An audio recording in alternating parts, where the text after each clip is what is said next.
Hello and welcome friends. मैं हूं आकाश कोटनाला। आप देख रहे हैं yoga and Ayurveda science YouTube channel. दोस्तों, आज फिर से न्यू टॉपिक न्यू लेक्चर लेकर के मैं आपके बीच उपस्थित हूं। आज हम यहां पर वैशेषिक दर्शन में वर्णित अभाव पदार्थ के बारे में चर्चा करने वाले हैं। इससे पूर्व वैशेषिक दर्शन हो, अन्य दर्शन हो, योग ग्रंथों से संबंधित आपको चैनल पर 550 प्लस लेक्चर्स दिए जा चुके हैं। आप इन्हें देख सकते हैं, कुछ नया सीख सकते हैं। यहाँ पर हमने दर्शन की सीरीज प्रारंभ की है, जिसके अंतर्गत काफ़ी सारे लेक्चर मैं अभी तक आपको दे चुका हूँ। सिर्फ और सिर्फ वैशेषिक दर्शन के अंतर्गत ही अभी तक मैं आपको लगभग 11 लेक्चर दे चुका हूँ।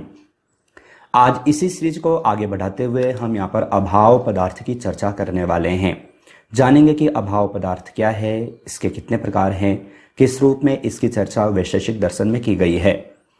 ये सब जानने से पूर्व थोड़ा सा हम जो वैशेषिक दर्शन है, इसका जो परिचय है, इसे रिपीट कर देते हैं, क्योंकि पूर्व में हम इसके बारे में चर्चा कर चुके हैं। तो ध्यान दीजिएगा, जो वैशेषिक दर्शन है यह न्याय दर्शन के पूरक दर्शन के नाम से जाना जाता है। जिस प्रकार से योग सांख्य का है, वेदांत मीमांसा का है, उसी प्रकार से वैशेषिक न्याय दर्शन का पूरक दर्शन माना जाता है। जो ये दर्शन है वैदिक दर्शन की श्रेणी में आता है, अर्थात आस्तिक दर्शन में आता है। आस्तिक, नास्तिक, वैदिक, अवैदिक क्यों कहा जाता है, इसके बारे में हम अलग से चर्चा कर चुके हैं। एक लेक्चर आपको दे चुके हैं, आप उस लेक्चर को देख सकते हैं। सब कुछ आपको समझ में आ जाएगा। इसके साथ ही आपको याद रखना है, ये जो ग्रंथ है ये जो दर्शन है, इसके जो प्रणेता हैं महर्षि कणाद हैं। इस दर्शन को अन्य औलुक्य दर्शन के नाम से भी जाना जाता है। ये सब के बारे में मैं आपको पहले ही बता चुका हूँ। अब हमारा जो मुख्य जो टॉपिक है वह है अभाव। प्रथम हम यहाँ पर देखते हैं कि अभाव किसे कहते हैं, अर्थात अभाव क्या है। तो जैसे कि आप देखेंगे, अभाव नास्ति शब्द का बोधक है। जैसे रात्रि को आकाश में सूर्य का न होना, घड़े में पानी का न होना अभाव है। ध्यान दीजिएगा, जो अभाव जो शब्द है यह नास्ति शब्द का बोधक है। अगर हम कहते हैं कि यहाँ पर इसका अभाव है, या फिर जैसे कि यहाँ पर एग्जाम्पल दिया है कि रात्रि को आकाश में सूर्य का अभाव, तो जहाँ पर या फिर जिस वस्तु में अगर किसी वस्तु का अभाव है, अर्थात वो उपस्थित नहीं है, तो वहाँ पर अभाव कहा जाता है, उसे अभाव कहा जाता है, क्योंकि ये नास्ति शब्द का बोधक है। अब यहाँ पर आपको ये भी जानना है कि ये जो अभाव है यह सप्त पदार्थ के अंतर्गत वैशेषिक दर्शन में लिया गया है।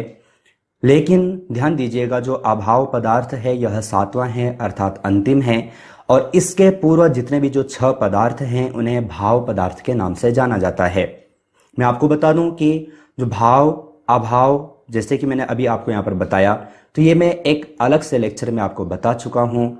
जो पदार्थ है उसका लेक्चर मैं आपको दे चुका हूँ, तो वहाँ पर आपको ये सब कुछ अच्छे ढंग से समझ में आ जाएगा। आप उसे अवश्य देखिएगा।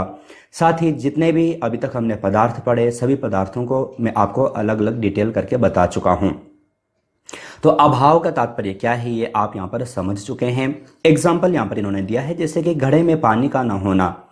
अगर घड़ा है उसमें पानी नहीं है, अर्थात जो घड़ा है वह खाली है, तो कहा जाएगा कि इसमें पानी का अभाव है।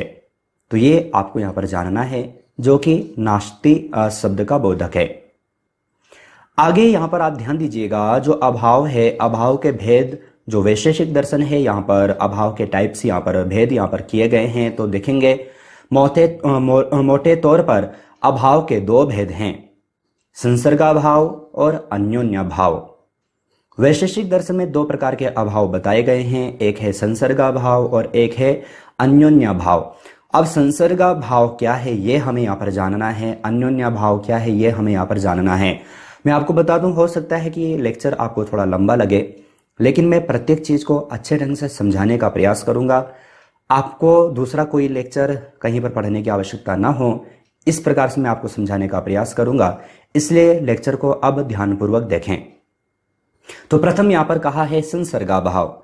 तो संसर्गा भाव क्या है, इसे हम यहाँ पर जाने तो कहते हैं, एक वस्तु में दूसरी वस्तु के अभाव को संसर्गा भाव कहते हैं। ध्यान दीजिएगा, एक वस्तु में दूसरी वस्तु का न होना, एक वस्तु में दूसरी वस्तु अगर उपस्थित नहीं है तो उसे कहा जाता है संसर्गा भाव। जैसे यहाँ पर एग्जाम्पल दिया है कि चंद्रमा में गर्मी का अभाव, एक वस्तु में दूसरी वस्तु का न होना। जैसे कि हमारे पास दो वस्तुएं रखी हुई हैं, अगर प्रथम जो वस्तु है उसमें दूसरी वस्तु उपस्थित नहीं है और जो दूसरी वस्तु है उसमें प्रथम वस्तु उपस्थित नहीं है, इस प्रकार से हम यहाँ पर जान सकते हैं। तो यहाँ पर इन्होंने कहा जैसे कि चंद्रमा में गर्मी का अभाव, चंद्रमा है, चंद्रमा में गर्मी नहीं होती बल्कि शीतलता होती है, तो ये एग्जाम्पल यहाँ पर संसर्गा भाव है। उसी प्रकार से जैसे कि सूर्य में शीतलता का अभाव, तो इस प्रकार से जब हम देखते हैं एक वस्तु में दूसरी वस्तु उपस्थित नहीं होती तो उसको कहा जाता है संसर्गा भाव। अब संसर्गा भाव आप जान चुके हैं कि एक वस्तु में दूसरी वस्तु का ना होना, एग्जाम्पल आपको यहां पर दिया है। अब यहां पर ध्यान दीजिएगा कि वैशेषिक दर्शन में महर्षि कणाद ने संसर्गा भाव को भी डिटेल किया है, इसके भी यहां पर प्रकार बताए हैं। अब क्या है तो आप देखेंगे संसर्गा भाव के अन्य 3 भेद हैं, इसके 3 अन्य भेद किए गए हैं वैशेषिक दर्शन में। अब ये 3 भेद कौन कौन से हैं इसे भी हमें जानना है, तब जाकर के आपका जो टॉपिक है संसर्गा भाव ये कंप्लीट हो पाएगा। तो संसर्गा भाव का जो प्रथम भेद है वह है प्राग भाव। प्राग भाव क्या है तो ध्यान दीजिए, प्राग का अर्थ होता है पूर्व, अर्थात उत्पत्ति के पूर्व कार्य का कारण में अभाव। जैसे घड़े की उत्पत्ति के पूर्व मिट्टी में अभाव। कार्य कारणवाद में आपको सांख्य दर्शन में पढ़ा चुका हूं, मैं आपको बार बार बताता हूं कि अगर आप योग के स्टूडेंट हैं या फिर दर्शन के स्टूडेंट हैं तो सब कुछ मैंने आपको चैनल पर दिया है और वेबसाइट पर सब कुछ दिया है। कार्य कारणवाद में आपको सांख्य दर्शन में समझा चुका हूं सत्कार्यवाद के अंतर्गत। यहां पर कहा कि प्राक का अर्थ होता है पूर्व, अर्थात उत्पत्ति के पूर्व जो कार्य हुआ होता है वह कारण में अगर जो उसका अभाव रहे तो उसे कहा जाता है प्राग भाव। जैसे कि घड़े की उत्पत्ति के पूर्व मिट्टी में अभाव। जिस प्रकार से हम देखते हैं अगर घड़े का निर्माण नहीं किया गया है तो मिट्टी तो उपस्थित है, अर्थात कारण तो उपस्थित है, लेकिन अभी कार्य का अभाव है, अर्थात घड़े का निर्माण नहीं हुआ। तो जब घड़े का निर्माण नहीं हुआ तो उस दौरान वहां पर घड़े का अभाव है, इसलिए उसे कहा जाएगा प्राग भाव। जैसे कि आप कहीं पर इंटरव्यू देने गए, समय दिया था 10 बजे का, आप 10 बजे तक नहीं पहुंच पाए तो उसे कहा जाएगा प्राग भाव, अर्थात अभी तक आपकी वहां पर अनुपस्थिति है, तो पूर्व में जो अभाव है उसे कहा जाता है प्राग भाव। मैं सरल शब्दों में, व्यवहारिक शब्दों में आपको समझाने का प्रयास करूंगा और प्रयास करता हूं, इसलिए ध्यानपूर्वक समझें। तो दूसरा जो यहां पर जो भेद यहां पर जो किया गया है वह है ध्वंसा भाव। ध्वंसा भाव में कहा कि बने हुए किसी कार्य का नष्ट हो जाना ध्वंसा भाव कहा जाता है, जैसे कि घड़े के फूट जाने पर। अब देखो, घड़े का निर्माण नहीं हुआ तो वह कहलाएगा प्राग भाव। घड़े का निर्माण हो चुका है लेकिन किसी कारणवश वह घड़ा फूट गया। अब जब वह घड़ा फूट जाए तो उसको कहा जाता है ध्वंसा भाव, अर्थात उसका विध्वंस हो गया, वह समाप्त हो गया, इसलिए इसे कहा जाएगा ध्वंसा भाव। तो ये यहां पर आपको जानना है, जो कि संसर्गा भाव के अंतर्गत दूसरा अभाव यहां पर बताया गया है। तीसरे अभाव की ओर चलें तो तीसरा है अत्यंत्या भाव। अत्यंत्या भाव में है, कहते हैं जिसमें न प्रारंभ होता है न अंत, तीनों कालों में यह अभाव बना रहता है, इसीलिए इसे अत्यंत्या भाव कहा जाता है। तीनों कालों में अभाव बना रहे, न पूर्व में था, न मध्य में है और न अंत में होगा। तीनों कालों में जहां पर अभाव बना रहता है उसे कहा जाता है अत्यंत अभाव, अर्थात अत्यंत अभाव। अत्यंत अभाव, जैसे कि यहां पर इन्होंने कहा खरगोश के सींग, खरगोश के सींग नहीं होते तो वो पूर्व में भी नहीं था, अभी भी नहीं है और बाद में भी नहीं होगा। तो इस प्रकार का जहां पर अभाव होता है उसे कहा जाता है अत्यंत अभाव।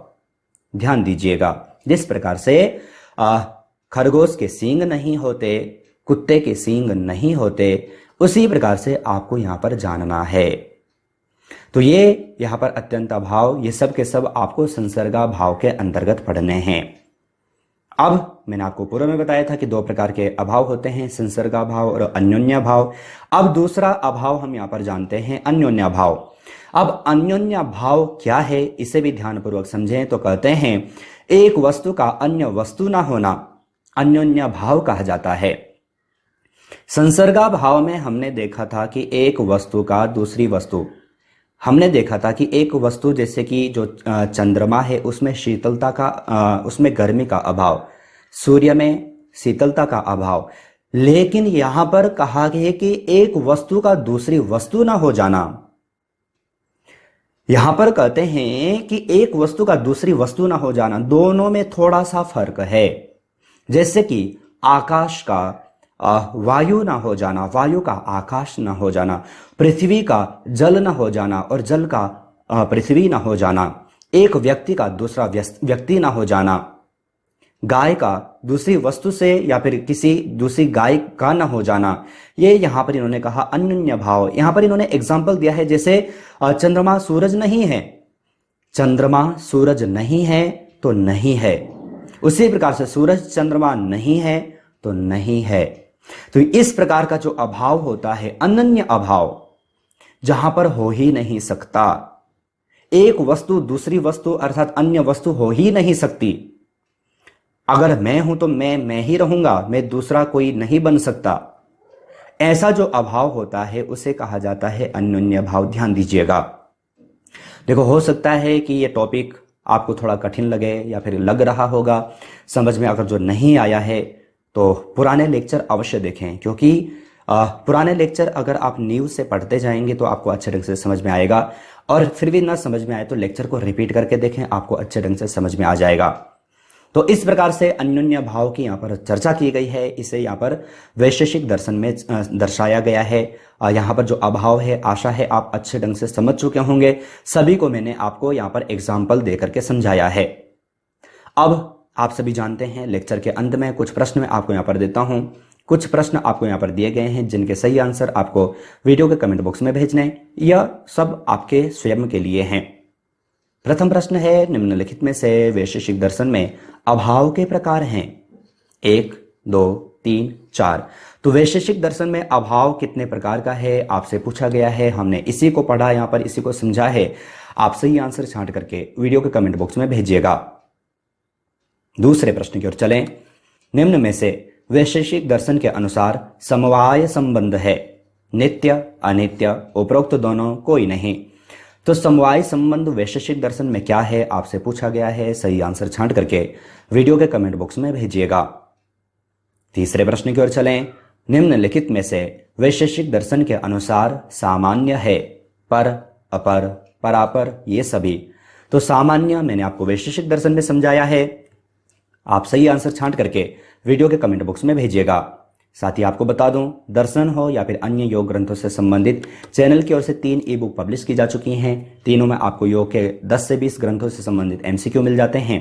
500, 1000 प्लस या फिर 1500 प्लस एमसीक्यू दिए गए हैं। आप तीनों ई बुक में से भी कोई भी ई बुक डाउनलोड परचेस करने के लिए वीडियो का कमेंट बॉक्स, वीडियो का डिस्क्रिप्शन बॉक्स चेक कर सकते हैं। चौथे प्रश्न की ओर चलें। निम्नलिखित में से वैशेषिक दर्शन के अनुसार द्रव्य हैं? जल, वायु, दिक् या फिर ये सभी। तो वैशेषिक दर्शन के अनुसार द्रव्य इनमें से कौन कौन सा है? सही आंसर छांट करके वीडियो के कमेंट बॉक्स में भेजिएगा। आज हमने यहाँ पर वैशेषिक दर्शन में वर्णित अभाव को जाना है। आशा है ये लेक्चर आपके लिए यूजफुल रहा हो। अगर यूजफुल था तो वीडियो को लाइक जरूर कीजिएगा। साथ ही व्हाट्सएप, फेसबुक के माध्यम से अपने फैमिली फ्रेंड्स लोगों तक जरूर शेयर कीजिएगा। आप चैनल पर ज्वाइन बटन पर क्लिक करके चैनल के 3 प्लान में से कोई भी प्लान ले सकते हैं, चैनल से और अधिक जुड़ सकते हैं। इसी प्रकार से अन्य टॉपिक, अन्य लेक्चर के साथ आप सभी से फिर से मुलाकात होगी। लेकिन तब तक आप अपना और अपनी फैमिली का बहुत ख्याल रखिएगा। बाय।